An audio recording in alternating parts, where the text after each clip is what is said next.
Good morning बच्चों। निर्देशांक ज्यामिति के पार्ट 42 वीडियो में सफलता की शुभकामनाओं के साथ आपका एक बार पुनः स्वागत है। एक्सरसाइज 7.4 का अब हम लेते हैं 7वां प्रश्न, जिसमें हम लोग इस तरह के प्रश्न को पहले भी बना चुके हैं। तो यहाँ हम 7वें प्रश्न, यदि किसी त्रिभुज के मध्य बिंदुओं के निर्देशांक -1, -2, 6, 1 तथा 3, 5 हैं, तो त्रिभुज ए बी सी का क्षेत्रफल ज्ञात करना है हमें। यहाँ सपोज दैट हमने ए बी सी के रूप में तीन बिंदुओं से बने त्रिभुज बनाया, जिसके बिंदु ए बी का मध्य बिंदु suppose that D, B C का मध्य बिंदु ई, ए सी का मध्य बिंदु एफ है।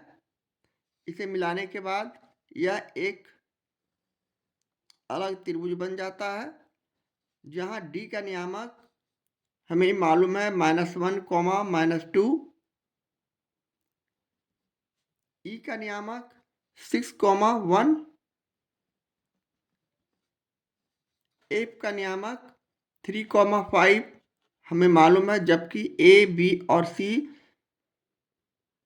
का बिंदु हमें नहीं मालूम है, इसके नियामक नहीं मालूम है। इसका नियामक मालूम होने के बाद ही हम इसका क्षेत्रफल निकाल सकते हैं। इस तरह के प्रश्न हम लोग पहले भी बना चुके हैं, किंतु आपके सुविधा के लिए हम इसे पुनः बनाने का कोशिश करेंगे। तो चलें इसे हम उसी तरह लैंग्वेज का रूप देते हैं। यानी मान लिया कि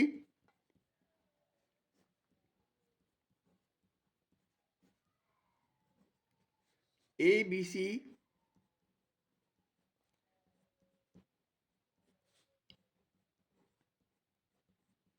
एक त्रिभुज है, जिसके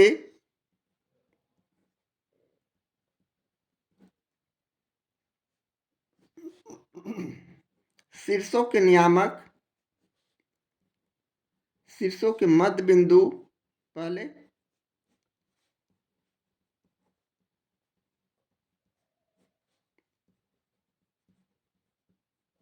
क्रमशः डी, ई और एफ हैं,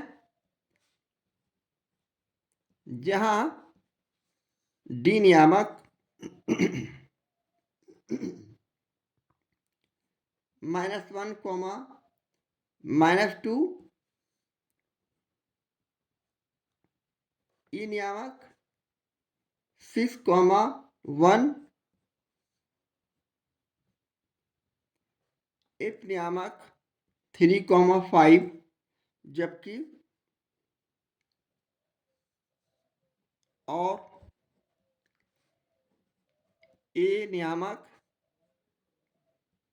बी नियामक, सी नियामक क्रमशः हम मान लेते हैं। यहाँ x1,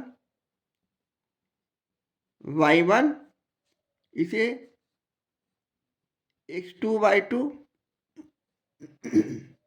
इसे उसी तरह x3, y3। तो यहाँ भी हम इसे दिखाते हैं, यानी x1, y1 हमारा ए का निर्देशांक हो गया, x2, y2 हमारा बी का निर्देशांक हो गया, x3, y3 हमारा सी का निर्देशांक हो गया। अब हम अगले स्टेप में यहाँ डी ए बी का मध्य बिंदु है, तो मध्य बिंदु सूत्र से हम डी का निर्देशांक यानी निकाल सकते हैं। तो चलें, चूंकि डी ए बी का मध्य बिंदु है,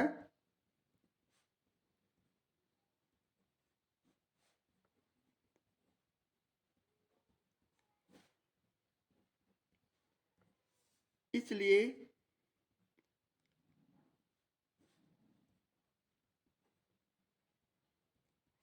मध्य बिंदु सूत्र से डी का निर्देशांक हम यहाँ निकाल सकते हैं। इसलिए डी का निर्देशांक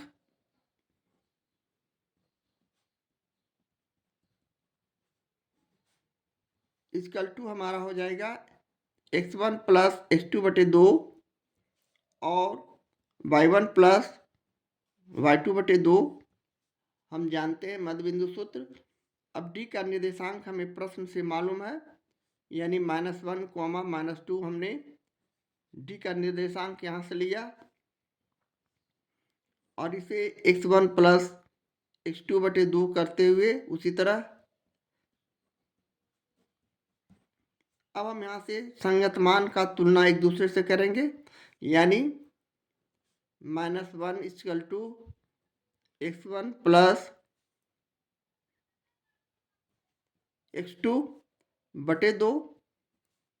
दूसरी स्थिति में -2 equal to y1 plus y2 बटे 2।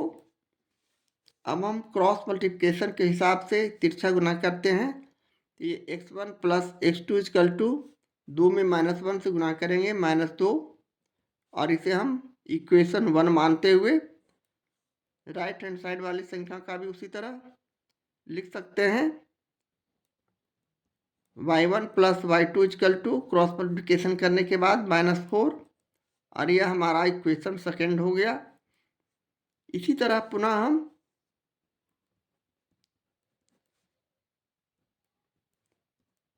चूंकि E पुनः BC, E BC का मध्य बिंदु है, आप चित्र में देख सकते हैं E जो है BC का मध्य बिंदु है। बारी बारी से इस भुजा का हम और इस भुजा से और इस भुजा से हम बारी बारी से इसे इसी तरह ले चलते हैं, यानी BC E BC का मध्य बिंदु है।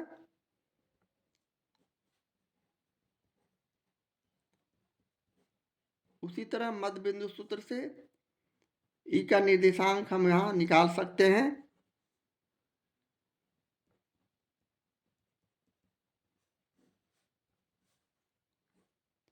अब हम B और C के नियामक से x1 यहाँ x2 हो जाएंगे, x2 प्लस x3 हो जाएंगे। यहाँ B का नियामक हमने x1 x2 और x3, उसी तरह y1 y2 और y2 y3 हो जाएंगे। तो हम यहाँ इसे चेंज करते हुए x2 प्लस x3 y2 और इसे भी हम उसी तरह y2 प्लस y3 बटे 2 लिख सकते हैं। अब E का निर्देशांक हमें मालूम है जो कि 6,1 है। राइट हैंड साइड हमारा वही संख्या हो जाएगा, यानी y2 प्लस y3 y2। अब हम उसी तरह संगत मान की तुलना करते हैं, तो हमारा 6 equal to x2 plus x3 y2। दूसरी स्थिति में 1 equal to y1 plus y3 y2। अब हम अगले स्टेप पे इसे क्रॉस मल्टीप्लिकेशन करते हैं, तो x2 plus x3 equal to 12, तिरछा गुना किए। यहाँ भी हम उसी तरह y1 plus y2 equal to 2 लिख सकते हैं। ये हमारा पहला के बाद दूसरा के बाद ये तीसरा इक्वेशन हो गया और यह चौथा इक्वेशन हो गया। इसी तरह अगले स्टेप में हम पुनः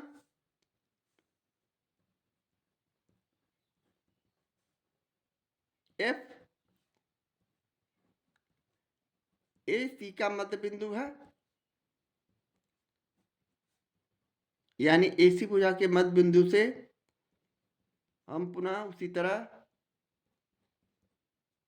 इसे भी F का निर्देशांक यहाँ से निकाल सकते हैं। इसलिए F का निर्देशांक इक्वल टू हमारा A और C के नियामक से x1 प्लस x3 बटे 2, y1 प्लस y3 बटे 2 हो जाएंगे। अब हम उसी तरह F का निर्देशांक जानते हैं, यानी 3,5 x1 प्लस x3 बटे 2 और यहाँ y1 प्लस y3/2 लिखते हुए हम इसी तरह संगत मान की तुलना करते हैं, यानी 3 is equal to x1 plus x3/2 और यह 5 बराबर y1 प्लस y3/2। अब हम पुनः उसी तरह क्रॉस मल्टीप्लिकेशन करते हैं, तिरछा गुना, तो ये हो जाएंगे x1 plus x3 is equal to 3 दूनी 6 और इसे इक्वेशन 5 मान लेते हैं। इसी तरह हम यहाँ भी y1 plus y3 equal to, इसे भी गुना करते हैं तो 10 और यह इक्वेशन 6 हो जाएंगे। अब हम इक्वेशन पहला और दूसरा को जोड़ते हुए 5 को घटाते हैं, तो यहाँ हम लिखेंगे उसी तरह। अब हम समीकरण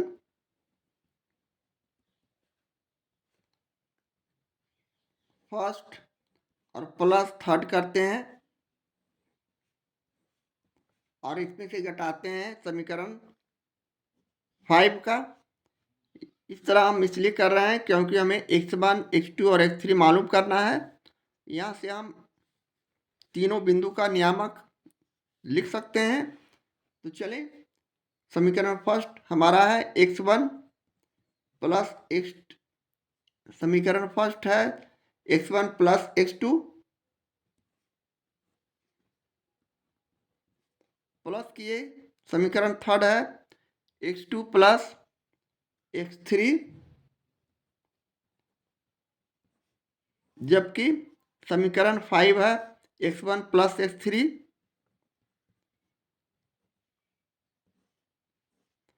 और राइट हैंड साइड में x1 प्लस x2 का मान -2 है। उसी तरह x2 प्लस x3 का मान हमें समीकरण थर्ड से 12 है, माइनस दिए x1 प्लस x3 हमारा 6 है। इस तरह लिखने के बाद अब हम अगले स्टेप में ब्रैकेट हटाते हैं, यानी x1 plus x2 plus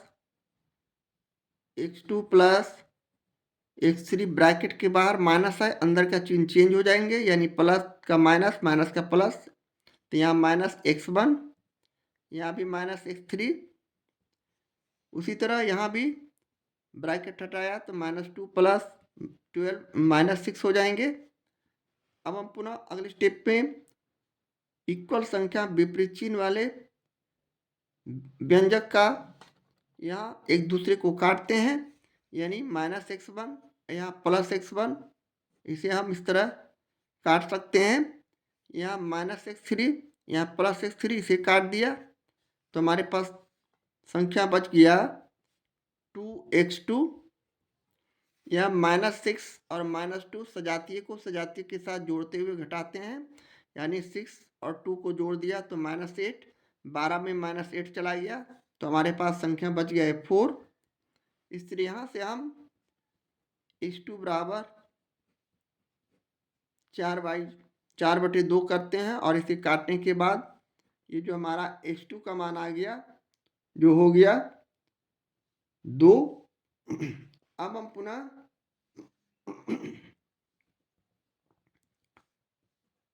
x2 बराबर 2 का मान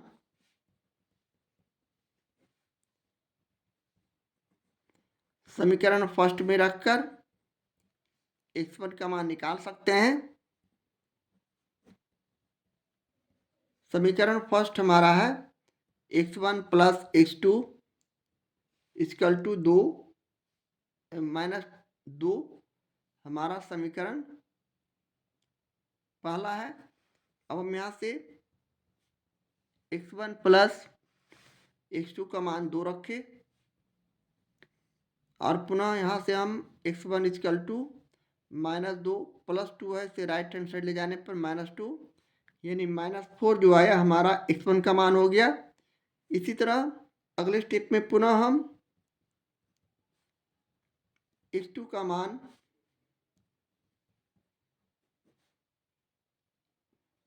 समीकरण थर्ड में रखते हैं और x3 का मान निकालते हैं। हमारा समीकरण थर्ड जो है x2 प्लस x3 बराबर 12 है। यहाँ हमने x2 बराबर 2 रखा मान, तो हमारा रिजल्ट इस तरह हो जाएंगे। इस तरह x3 बराबर 12 और +2 राइट हैंड साइड जाने पर -2 होने के बाद x3 का मान 10 हो जाएंगे। इस तरह फाइनली हमारे पास x1, x2 और x3 का मान आ चुका है। इसी तरह हम समीकरण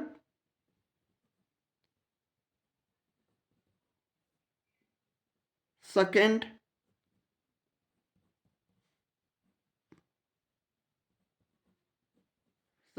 फोर्थ को जोड़ते हुए 6 में घटाते हैं। इसलिए कि इसे यहाँ से अब हम लोग y1, y2 और y3 इसी तरह मालूम करेंगे। यानी समीकरण सेकेंड जो हमारा है y1 प्लस y2, समीकरण फोर्थ है y2 प्लस y3, और इसमें से हम घटाते हैं समीकरण 6 का, तो ये है y1 प्लस y3। इसी तरह राइट हैंड साइड भी हम -4 प्लस 2 -10 लिखते हैं। इसलिए कि y1 प्लस y2 का मान -4, y2 प्लस y3 का मान 2 और y1 प्लस y3 का मान -10 है। अब हम इसे पुनः ब्रैकेट तोड़ते हैं, तो y1 प्लस y2 प्लस है ब्रैकेट के बाहर, तो कोई चेंजिंग नहीं, और इसी तरह हम लिखते हैं y2 प्लस y3। यहाँ ब्रैकेट के बाहर माइनस है, तो अंदर का चिन्ह चेंज करते हुए इसे हम -y1 माइनस y3 लिखेंगे। अब यहाँ ब्रैकेट तोड़ते हैं, तो -4 प्लस 2 -10। इस तरह लिखने के बाद अब हम इक्वल संख्या विपरीत चिन्ह वाले संख्या को एक दूसरे से काटते हैं। यहाँ -y1 है, यहाँ +y1 है, इसे हमने इस तरह काट दिया। -y3 प्लस y3 कट जाएंगे। यहाँ -10 और -4 सजातीय हैं। माइनस वाली संख्या को जोड़ने पर ये -14, -14 में +2 को घटाते हैं तो हमारा संख्या हो जाएंगे -12। इस तरह 2/2 = हो गया -12। अब यहाँ से y2 हम निकाल सकते हैं। -12/2, इसे हम काटेंगे तो -6, यानी y2 का मान -6 आ चुका है। अब हम अगले स्टेप में उसी तरह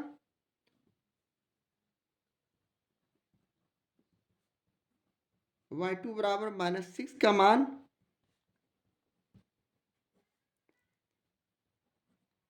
समीकरण सेकेंड में रखकर y1 का मान निकाल सकते हैं, क्योंकि y1 प्लस y2 = -4 हमारा समीकरण सेकेंड है। यहाँ से अब हम लोग y1 प्लस -6 = -4, इसलिए y1 = -4, -6 राइट हैंड साइड आएगा तो +4, और इस तरह घटाने पर y1 का मान 2 आ चुका है। पुनः y2 बराबर -6 का मान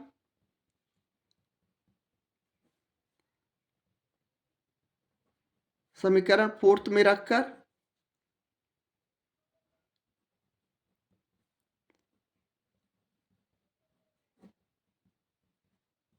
हम यहाँ से y3 का मान निकाल सकते हैं। समीकरण फोर्थ हमारा है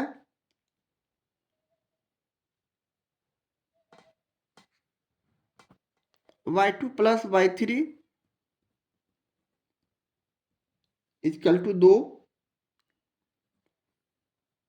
यहाँ से हम लोग y2 बराबर -6 रखे, यानी यहाँ से y3 इक्वल टू 2 + 6 हो जाएंगे, यानी 10। इस तरह y3 बराबर 10 आ जाने के बाद अब हम अगले स्टेप में इसे इस प्रकार लिख सकते हैं, यानी यहाँ x1 equal to -4, x2 equal to 2, x3 equal to 10 और y1 equal to 2, y2 equal to -6,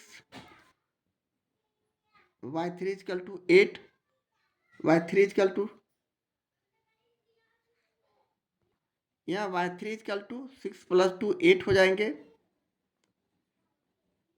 तो हम यहाँ 8 लिखेंगे। इसी तरह हम अब बारी बारी से एक का नियामक लिख सकते हैं, जो कि हमने x2 + x2, y1 माना था। यहाँ से अब हम लोग x2 2 लाया है और y1 हमारा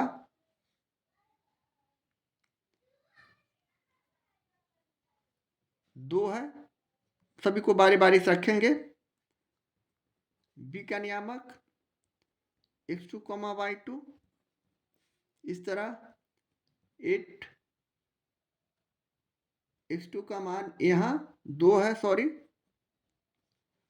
2, -6।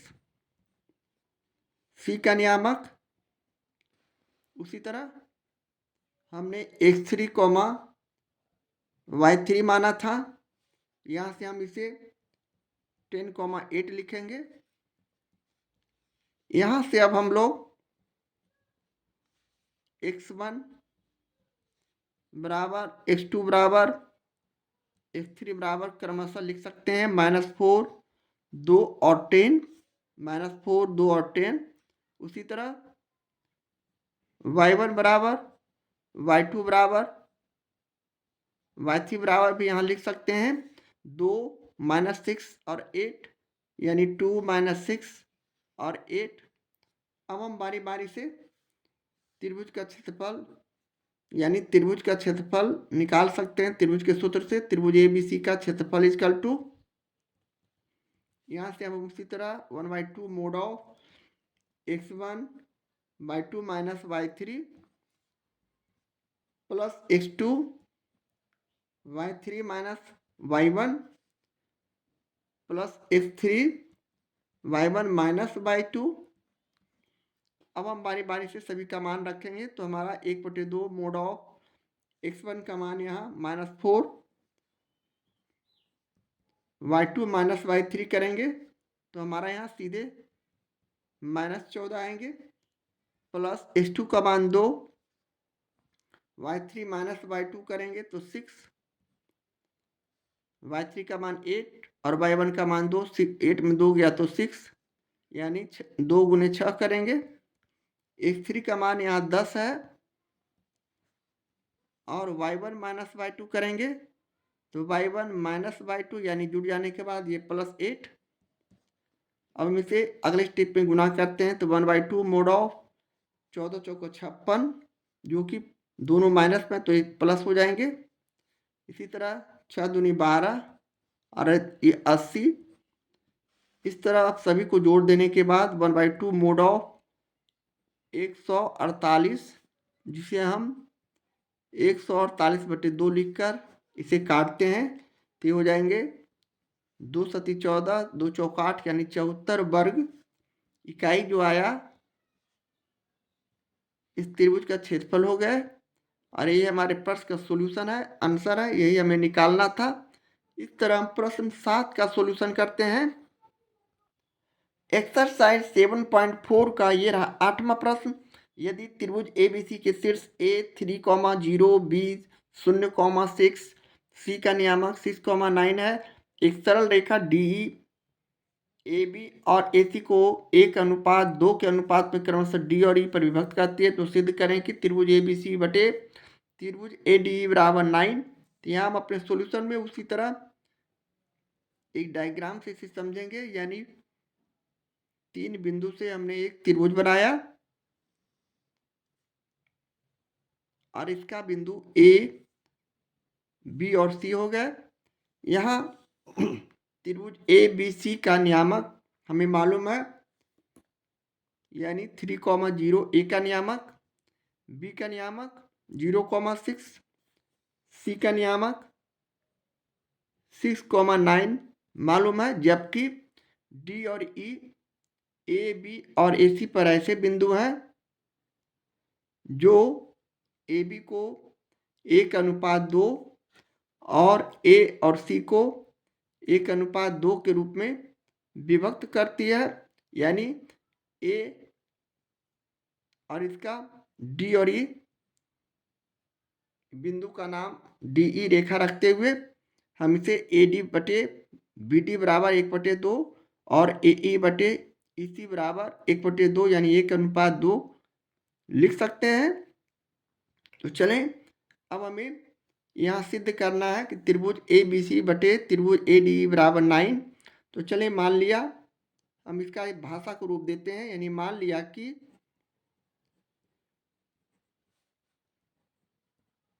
ए बी सी एक त्रिभुज है तथा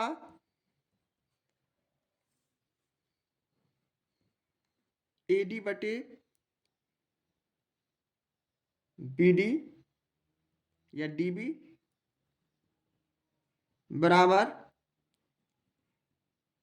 ए ई बटे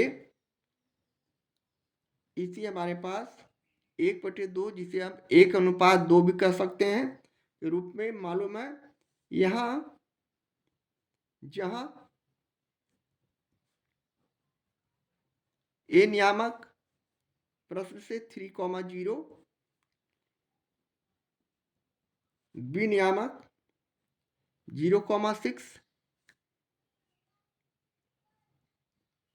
सी नियामक 6,9, यहाँ हमें x1 बराबर, x2 बराबर, x3 बराबर क्रमशः 306 और y1 बराबर, y2 बराबर, y3 बराबर क्रमशः 069 के रूप में हमें मालूम है। अब हम अंतःविभाजन सूत्र से इसलिए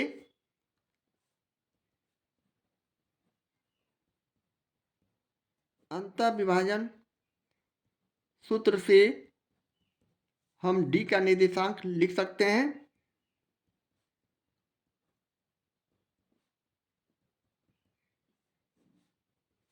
यहाँ d का निर्देशांक हमारा हो गया और यहाँ हमने m1 और m2 लिखना भूल गए हैं।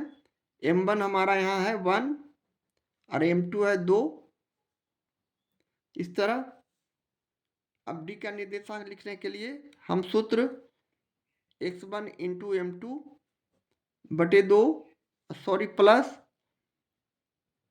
x2 plus x2 into m2 m1 या इंटू है और बटे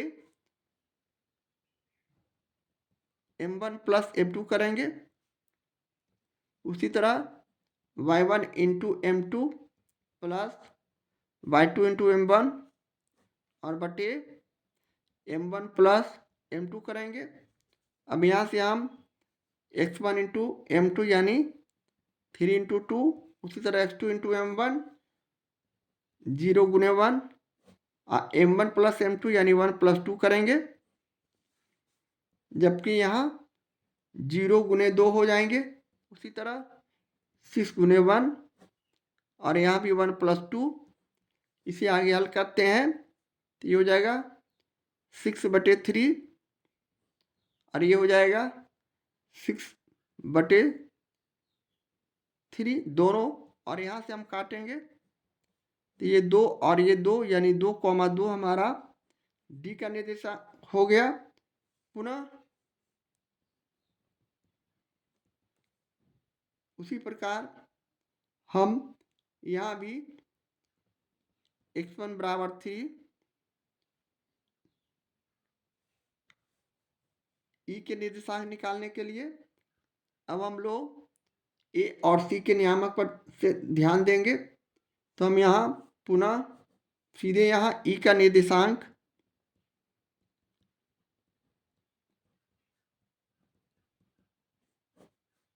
इक्वल टू हमारे पास सूत्र है x1 into m2 plus x2 into m1 बटे m1 plus m2 comma y1 m2 plus y2 m1 बटे m1 प्लस m2।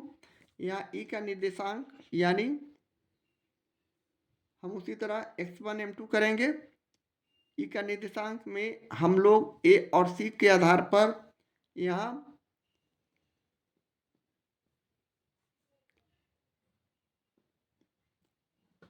थ्री गुने 2 प्लस 6 गुने 1 और बटे 1 प्लस 2। यहाँ भी हम उसी तरह 0 गुने 2 प्लस 9 गुने 1 बटे 1 प्लस 2 करेंगे। अब इसे आगे हल करते हैं तो ये हो जाएगा 6 प्लस 6/2, ये हो जाएगा 9/2, 9/3 सॉरी। इसी आगे हल करते हैं तो ये हो जाएगा 12/3 और 9/3। इसे हम 3 चौक 12, 3 तिहाई 9 यानी 4,3 जो हो गया ई का निर्देशांक हो गया। यहाँ हम समझने के लिए ई के निर्देशांक निकालने से पहले हम यहाँ लिख देते हैं ताकि आप समझ सकें। यहाँ x1 3, x2 6, y1 0, y2 हमारा 9 है। उसी तरह m1 बराबर 1, m2 बराबर 2 है। इस तरह डी ई का निर्देशांक हमारा निकल चुका है, यानी डी का निर्देशांक हो गया 2,2। तो हम यहाँ दिखा देंगे 2,2, यहाँ 2 और 2। ई का निर्देशांक हमने निकाला है तो 4,3 है। अब हमें त्रिभुज A B A D E का क्षेत्रफल हम यहाँ से निकाल सकते हैं, इसलिए कि ए का भी नियामक हमें मालूम है, डी का भी और ई का भी। तो यहाँ चले सबसे पहले बड़ी त्रिभुज का क्षेत्रफल निकालने के लिए हम यहाँ इसे दिखाते हैं।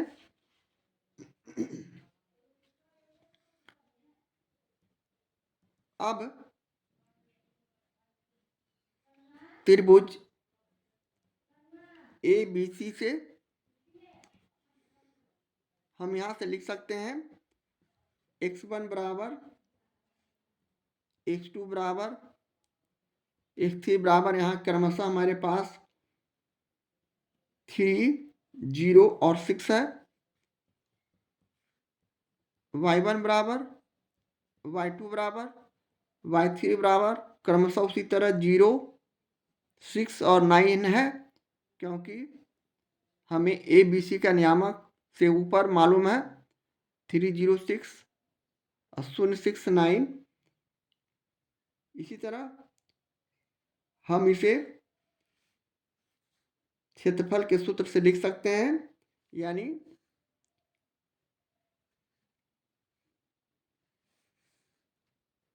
त्रिभुज ए बी सी का क्षेत्रफल बराबर,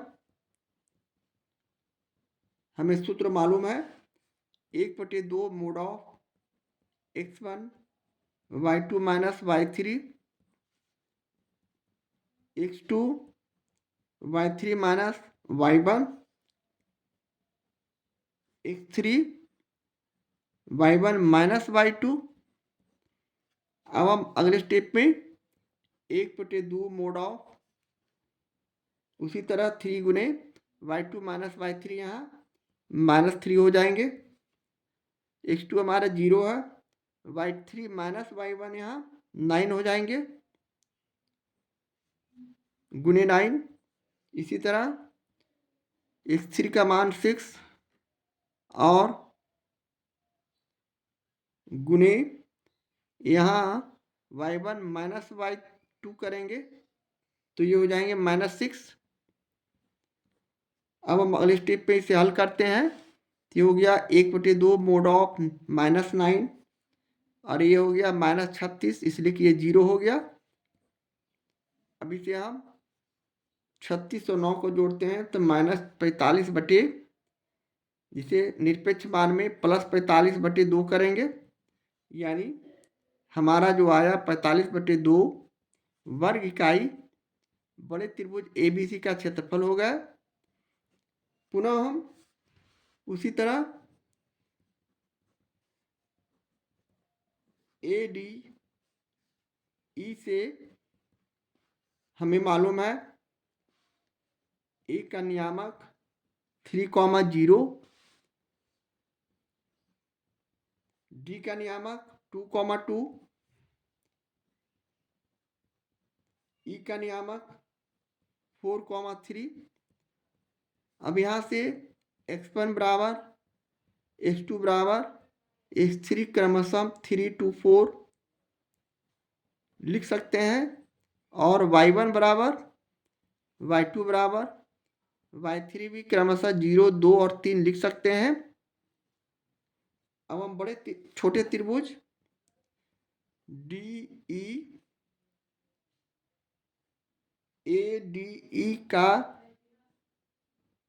ADE का क्षेत्रफल